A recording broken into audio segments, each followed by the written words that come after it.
We all know dogs are amazing, right? Of course we do. But I'll tell you, this demonstration, it really stuck with me, and I know you're going to feel the same way today too. Since then, I visited their training centre, I've seen them at work, I've seen their little puppies in training. So when the team invited me to join them here at Crufts, I obviously jumped at the chance.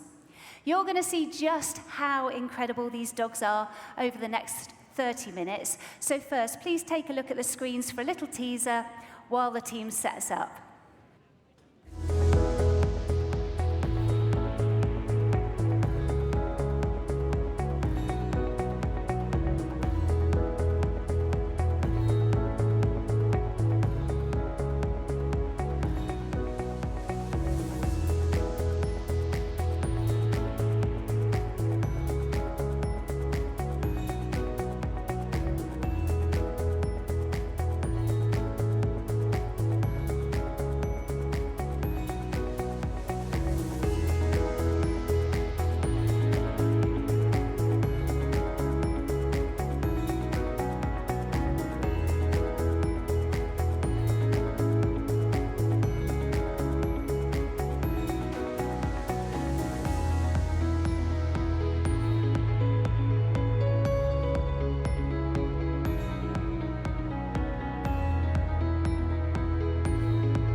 The work this charity has achieved in just 16 years is absolutely remarkable. I can't wait to take you through some of it today, and I'm going to be helped by the lucky person who gets to oversee all of the dogs' training. So please join me in welcoming Chris Allen. Hello.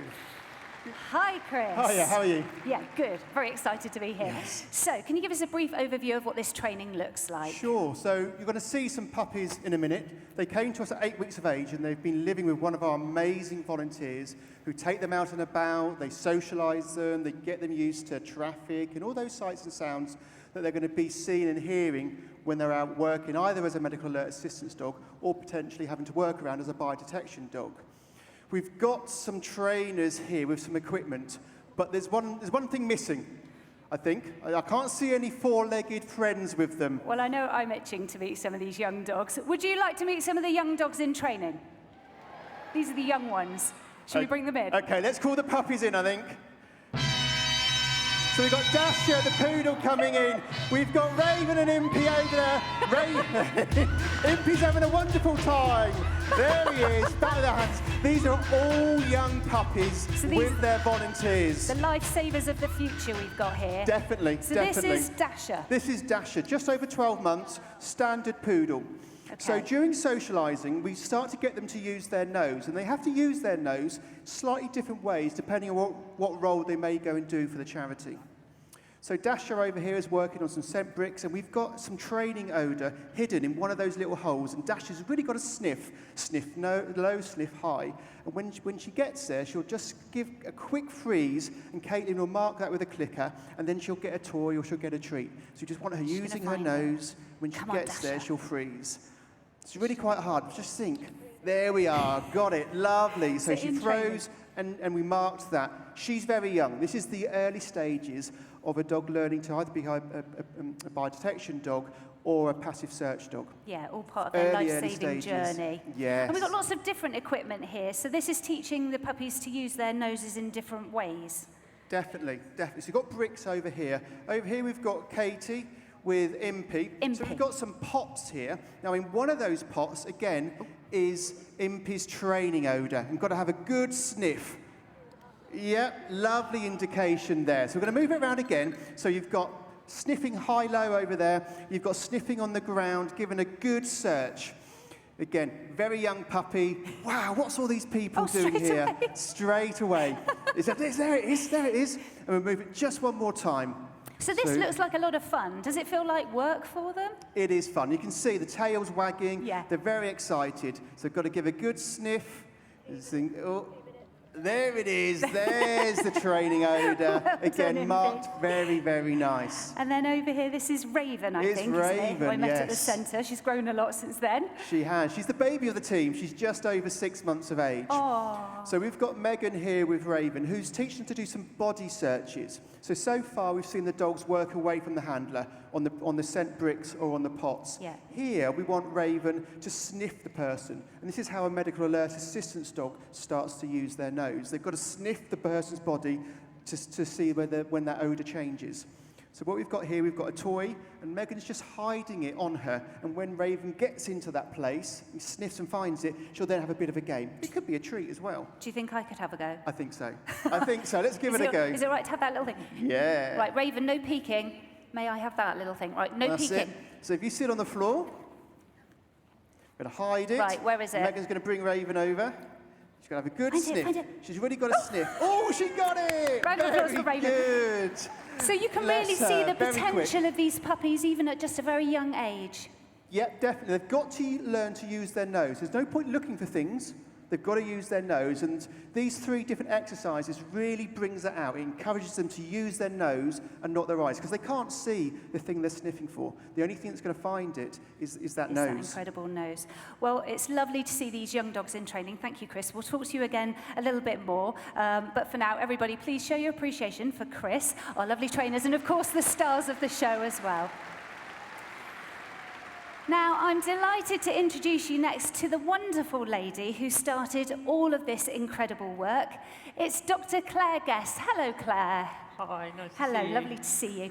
So you're going to explain to us about one of the jobs the little puppies that we've just met might go on to do, which is biodetection work. Sounds fascinating. Tell us a bit more. Exactly. Well, biodetection work doesn't really mean much to us, but actually what we're talking about is training dogs to find disease from a sample that's taken from a person. So these dogs never work around a person, but what they do is learn to find the sample on a set of stands. Right. What we've learned over the years is that every disease seems to have an odour, but we started in cancer detection many, many years ago in 2004.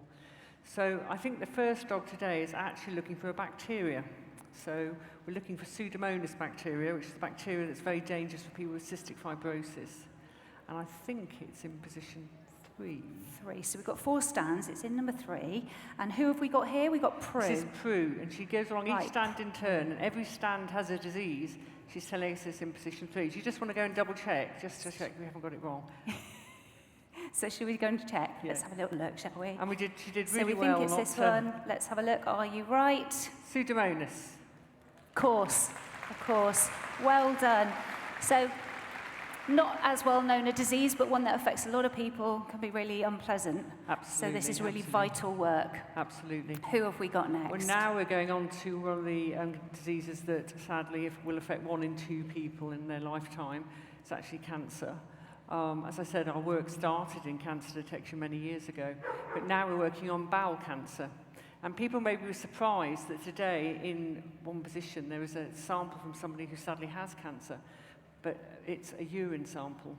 We're working with our NHS Trust in Hull to see whether they can detect it from urine sample, because us English, we're very, very shy about giving fecal samples. Yeah. And if there was an odour in urine, uptake would be greater, but also the surgeons can look for reoccurring cancers. So I believe this is in position 4. 4. Okay, and who's doing this is for us? Rosie. This is Rosie. So she'll sniff each In stand in position turn stand 4. and Will she hopefully find find it? her the bowel cancer. Sniffing carefully. Had a quick Yeah, I Position think that was a 4. clear indication, wasn't it? Do you want to have I'm going another to send her go? again just to make sure. Just double She's having a check. good sniff. She had a bit of a look at the. There we Yeah, go. I think she's pretty certain. And what have we got there? Yeah, colorectal. Yeah, so that's Colorectal right. cancer. Well That's done. it. Well and done. one of the reasons we continue with this work, as I say, is that cancer is so prevalent. And some people may remember that my dog Daisy, that's why I'm wearing a daisy, saved my life. She warned me of my breast cancer. It was very deep-seated, but luckily I had surgery and hormone therapy, and I'm here today, 15 thanks years to the later. dog. So. Isn't that wonderful? Yes, I think sadly so many of us know somebody that has been affected by bowel cancer. It's so widespread, so this work is just so important, isn't it? Absolutely, absolutely. And our last biodetection work today is with Plum, and it's something we're going to talk about later on. It's detection of urinary tract infections. Now, on here there's another urine sample that's got the bacteria E. coli in it, and Plum's going to see if she can find it. Okay, and we think that's in number... Position 2. It's in number 2. Had a Don't good tell sneeze Plum. on the way. Definitely position 2. She's sure. Shall we have a look? Yep, UTI. Fantastic. Good. Well Well done. done, Plum. Well done, Plum. She's one of the friendliest dogs here. She's been so friendly to me. So there we are. It's very, very clear to see here that dogs can detect human diseases. But you've also recently proved in your research that dogs can actually detect diseases in each other. That's right. So incredibly exciting. And with support from the Kennel Club Foundation, we did a study with our cancer dogs looking to see whether they could actually detect bladder cancer in other dogs. So one of our dogs, Flo, who's actually not with us here today, but we're going to watch her on the video, we'll be able to see Flo working on some samples. I can just see. So there's Flo, bless her, going grey. And Flo is going to show you in her training room her working. So this is one stand, yes or no. And if she waits by the stand, that's yes. So that is a sample from a dog that has canine bladder cancer. And she'll get rewarded. The sample is then changed, and the next sample is a sample from a dog who's healthy. And you'll see how Florin responds to that. So she'll be sent off again. There's a new sample going in. This is from a healthy dog. And Flo will be asked, is this clear or is it cancer? Oh, look. Off she goes. That attention. She says, that's clear. You can give her a clap, even though she's not here. Sample's changed again, and I know this is now, sadly, another dog that has canine bladder cancer. She's sure Yeah.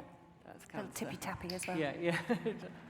So canine bladder cancer is reasonably prevalent and quite invasive. The test is quite invasive, so this would really help in terms of diagnosis. I think we do one last one just before Flo goes.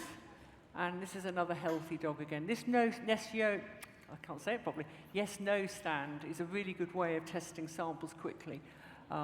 Just asking the dog this yes-no. And this is a healthy dog to finish, and yep, she's healthy. So thank you.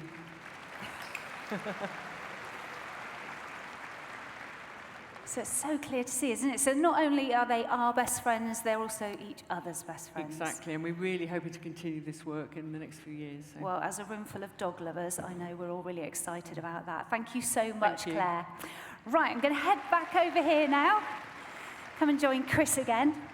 Now, you're going to tell us about some other very clever dogs also using their noses to detect disease, but their work looks very different, doesn't it? It does, it very much so. So we saw Raven earlier, who was doing the body searches on the handler and did it on you, so coming into the body. So we're now going to talk about our medical alert assistance dogs program, okay? And there's two ways that actually a person with one of the conditions that we specialize in can get a dog. So 6-12 months' time, Raven could be out and will be matched with someone and go and live with them and work as their assistance dog. But if someone already has a young puppy or a young dog that's got one of the conditions we specialise in, they can apply to us and we can assess their own dog to see whether it's got the character, the temperament to be a medical alert assistance dog. So they can apply and go through the process. So we're able to train up people's own dogs now that have got the conditions that we work with. So there's two ways of getting one of our assistance dogs. So what we've got over here is a bit of a scenario. We've got a washing line, we've got a kitchen area, and we've got a bedroom. So I'm going to talk to you, first of all, about Addison's disease. Okay, so this is one of the conditions that we specialise in. This is an adrenal insufficiency, a very rare disorder which occurs when the adrenal glands are unable to make the steroids that the body needs. When this happens, the body goes into crisis. It really does. Starts to shut down, and it can be fatal. No doubt about it. We know that gives an odour off when that is about to happen. So someone that's got a medical alert assistance dog can be alerted to when their body is going into crisis. They can then get some medication, get the steroids that they need, and then give them to themselves, and then they'll be back to normal and be able to carry on. Yeah. So over here we've got Caitlin with Bobbin. Bobbin. Bobbin. I think Gorgeous Bobbin. I met Bobbin at the previous event and was very impressed by what she did, so we'll see how she gets on today. Yes, so fingers crossed. Lots of the smells been in here. But yeah, Bobbin, so Caitlin's going to have a lie down. Now, Bobbin's a demonstration dog, so Caitlin's released his training odour. And suddenly, he'll get it. Okay, so you can see he's sniffing around the body now. He's pawing. He's jumped on the bed. There is no way at 2 o'clock in the morning you are going to sleep through that. Yeah, you're not going to sleep through that, are you? Not at all. If you're having an Addison's crisis and your assistance dog jumps on the bed like that, you're going to be awake. But you're not going to jump up and go and get your treatment. So you can go and send your assistance dog to go and get your treatment that you need and bring it back to you. So there we are. Bobbin's gone and retrieved the treatment there. And we'll also go and send him off and get the water as well, because Caitlin might need that. Look at that. He's thoroughly loving it. He knows exactly what he's doing. He well done, does. Bobbin. And he's having a party at the same time. He's very much a showman. He knows he's got everyone watching him right now. Yeah. But he's having a thoroughly, amazing time in the arena. But that is so important. Without Bobbin waking Caitlin up, who knows what could have happened. Yeah. Hospitalisation, really, really fatal stuff. Yeah. So we're moving on to a kitchen. We're going to go into the kitchen now, and we're going to talk to you about POTS, postural tachycardia syndrome. So this is an abnormality in the voluntary nervous system which controls your heart, breathing, digestion. It can be brought on by change of temperature, moving around. And what will happen is suddenly people with POTS will just fall to the ground. They won't know when it's going to happen. They could be walking around the NEC today. They could be crossing a road. They could be making tea, coffee, walking down their stairs. Suddenly, they will just collapse. Got no end of stories from our clients where they've woken up, fractures, breakages, bruises because they've hit their head, they've fallen down the stairs.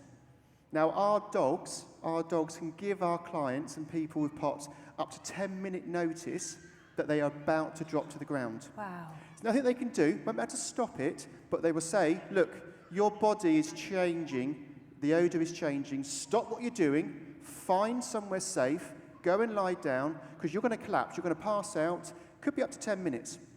When the person comes around, the assistance dog is there, the best friend is there to say, yeah, you smell back to normal now, carry on, or no, actually, you still smell like you're having a POTS episode, so stay where you are, do not move.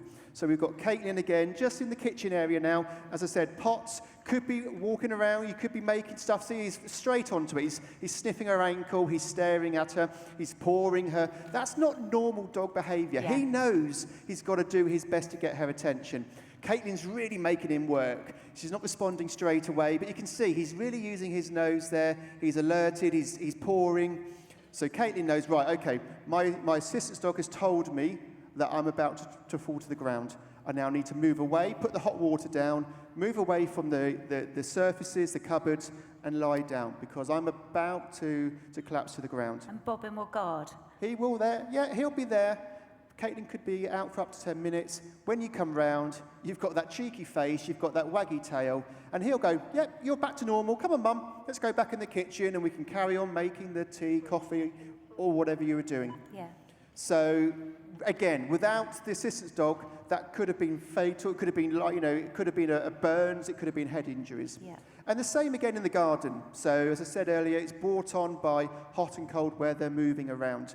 So coming in out of the house, into the garden, bending down, picking your washing up, that could bring on a drop attack. So again, Caitlin's going to do the same again, and hopefully Bobbin will pick up on the odour. He's thinking, there's been thousands of dogs in this arena. There's a lot to My smell here. olfactory system is working amazingly here. But again, he'll soon click on, so he's got it straight onto her. And he's then, again, fussing her. And he'll do the same. He'll paw her. He'll get her attention. He'll stand and stare. Again, that's not normal dog behaviour. Our clients know that when the dogs do this, that means take it stop. seriously, yeah. And we don't teach them a particular alert. It's whatever the dog chooses. Okay. Okay, so again, he's jumped up that time. And then Caitlin will move off and, again, put herself somewhere safe where she can just lay down, and then Bobbin's with her. That's amazing. Thank you It so is. much, Chris. And yeah, huge round of applause for that. And for Bobbin. Well done, Bobbin. So as Chris mentioned, no one can describe the impact that these medical alert assistance dogs have better than the clients that they are partnered with. So we're going to ask you to look at the screen for a couple of minutes as we meet Jade and Jules.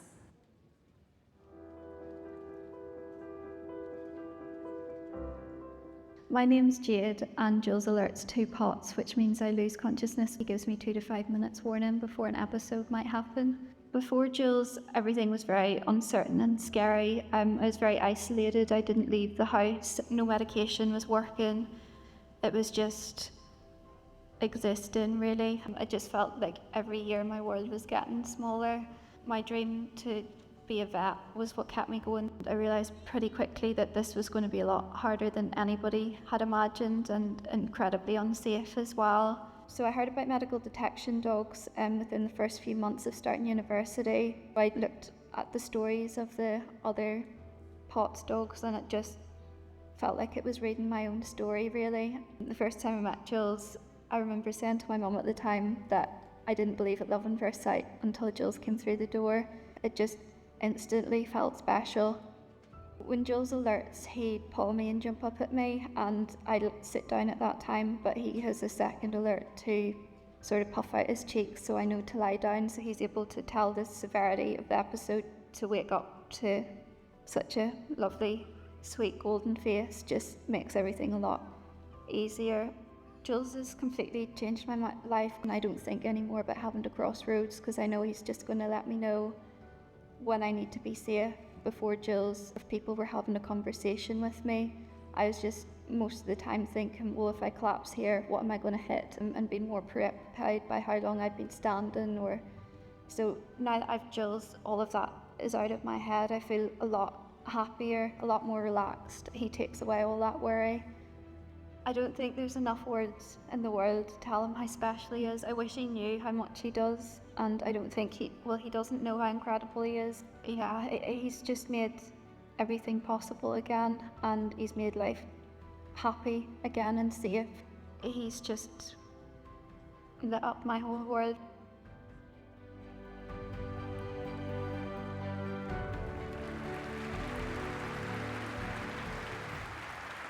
Just shows what a difference these dogs are making. So Claire, we're now going to show something which sort of combines the 2 different kinds of work that your dogs do. So please tell us more about environmental search dogs like nut allergy detection dogs. Yes, so this is sort of almost in between the 2, but we're working with someone who would have a severe allergic response to nuts or other substances. And what people may not realise, it isn't always about eating the food. In fact, many people will have an anaphylactic episode, even if they've got some contamination, which they've perhaps rubbed in their eye or on their face. So what our dogs are able to do is check an area, very much like a drugs or explosive dog might, but our dogs are looking for the odour of the substance that the person's allergic to. Yes. In this particular case, we're looking for nuts. Nuts. And we're going to have a look along. And I think it's Mango who is on duty, and Mango looks very focused and eager to show us what she can do. Mango's going to check these chairs along the front, as if her handler wanted to make sure that the area was safe before she sat down. Right. So we'll let Mango do her thing. Mango, show us what you can do. So she'll have a good sniff of every chair, and if she does find some nuts, she will let us know.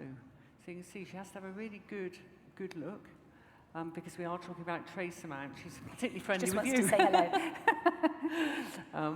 So she has a good look. Now, obviously, in a normal situation, if a chair was cleared safe, the client would be able to go and sit there, but just for visual purposes, so you can see how carefully she's checking each chair. Yeah, she really is, isn't she? Yeah, we're going to sort of carry on until she finds so important if somebody has put some nuts there. Now, we even had a dog that used to travel with one of our clients, and it used to check her seat in their aircraft. Wow. Because often nuts fall down the sides. Yes, because this could be taken out anywhere, into shops or appointments, transport. Exactly. Help clients in all sorts of I environments. think that might be an alert coming up. She's looking excited. Let's have a look, see. She's having a good old sniff. Oh, she's kind of stopped there. Yeah, she's found them. Oh. So give her a clap. Oh, Mango. Well done. Exceptional work, very, very clever pup with a cracking hairdo as Yeah. well. So yes, so this can be replicated anywhere. Absolutely, and also we also have dogs that actually for people who have multiple allergies, so perhaps they're allergic to so many substances that it wouldn't be practical for the dog to detect them all in the environment. The dogs can actually warn of oncoming anaphylaxis. That means the individual can take the medication as soon as possible, Yeah. inform other people that it could be a problem, and if necessary, go to a hospital before it becomes life-threatening. Yeah, that's fantastic. Thank you, Claire. Thank you. Now, I would like to introduce you to a very special lady who's so kindly agreed to join us today. This is Maxine. Maxine very sadly lost her daughter Jess due to a severe nut allergy. So Maxine, thank you so much for joining us today. We're so grateful. You're obviously a huge supporter of this work. So I wonder if you could tell us some more, please. It was May 2020. We lost our beautiful daughter Jess. She had a peanut allergy, and she went into anaphylactic shock. She was on life support for 6 days, but unfortunately she never woke up. We wanted to leave a legacy for Jess, and I remember reading about all these amazing dogs and what they could do, but particularly the peanut allergy dogs. So we went about raising £5,000 to name a dog after Jess.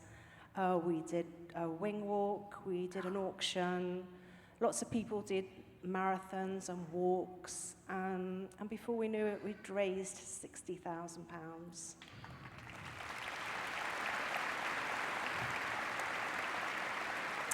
Thank you. We wanted Cocker Spaniels in particular, so it was a waiting game really, but the first one to come along was Rupert, a black male Cocker Spaniel. We named him Rupert because that's what Jessie wanted to name her first dog. Perfect. In between that, we were asked to name a yellow Labrador, but as a family, we decided to pass it over to Tanya, Nadim, and Alex of the Natasha Allergy Research Foundation, who have been an enormous help to us. And they named her after their daughter Tashi, who sadly lost her life as well to her sesame seed allergy. But before long, we were told that they had a female cocker, and of course, she was always going to be Jess. Fortunately, Rupert didn't make it, but his training hasn't gone to waste. He's now working in a school as an intervention dog with adult children, not adult children, but senior school children, helping them. Tashi has now been accredited, and she's working alongside a lovely girl called Sophie who has POTS. And Jess is in a house now with a young lady, and hopefully soon, fingers crossed, she passes. You know, we know that we will never be able to bring Jess back, or Natasha, but these dogs are just amazing, you know, and we cherish the positive impact that they are having on people with life-threatening conditions. You know, they're just absolutely incredible. Well, we're so sorry for your losses, and we just want to say thank you so much. You're so incredibly brave Thank you. coming to talk to us today. Thank you for being such a brilliant advocate for this work. Thank you. Thank you, Maxine.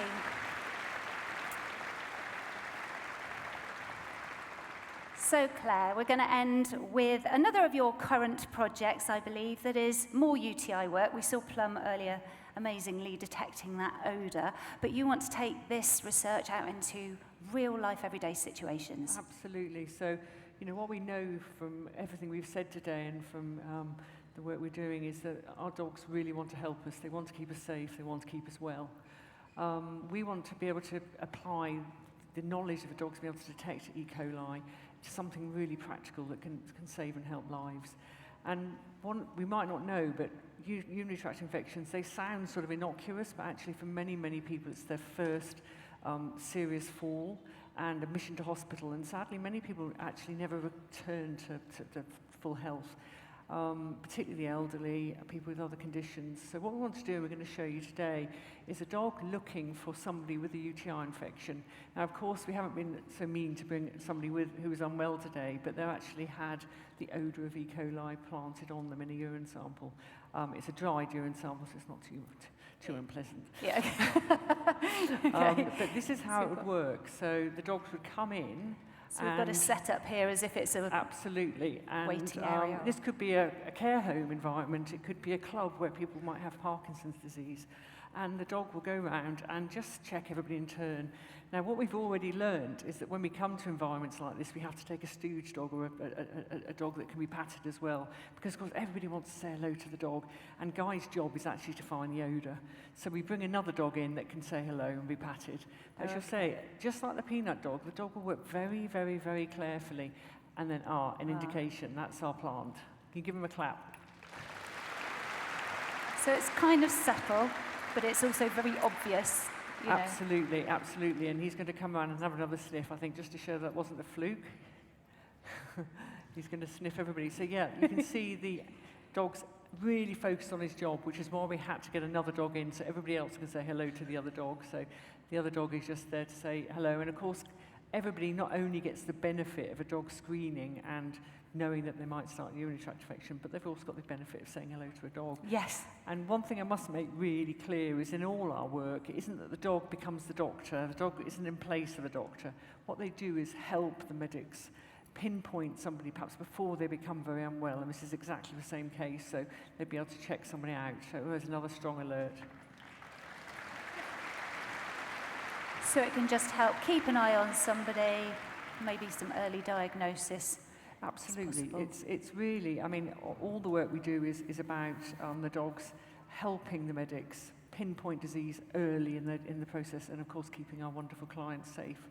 So it's really wonderful, and as you may know, we use rescue dogs for this work as well. So we've got a dog called Chili who's recently come from Battersea, and we love just working with the dogs and letting the dogs do what they do best, which is use their nose and sniff. Oh, well, let's have a big round of applause for Guy. Thank you so much. Is there anything else you could advise everybody watching how they can support medical detection dogs? Well, thank you. I mean, I mean, probably everybody knows these are tough times for charities, and so, it's a tough time for charities, and we've got so many people who want to help. We have a waiting list, and we want to do further biodetection projects. So please, go on our website, get involved, run a marathon, climb a mountain, spread the word, do whatever you can, because the dogs are just wanting to help, and we just need to get them trained and go out there and help people. Oh, thank you so much, Claire. Thank you. So that does bring us to the end of our wonderful demonstration. I'm sure you have been left in no doubt at all how amazing dogs' noses are and how vital the work of the medical detection dogs could be for early diagnosis. So too, as Claire says, give them a follow on social media, look at their website to find out more, or go and see them. They're in Hall 3, stand number 61. They're a very friendly bunch, and I know they'd love to have a chat with you. All the information is on the screen, so before you go, grab your phone, take a photograph so you've got all the details there. Thank you so much for joining us, for learning more from me and all of the Medical Detection Dogs team. It's a very big thank you and goodbye.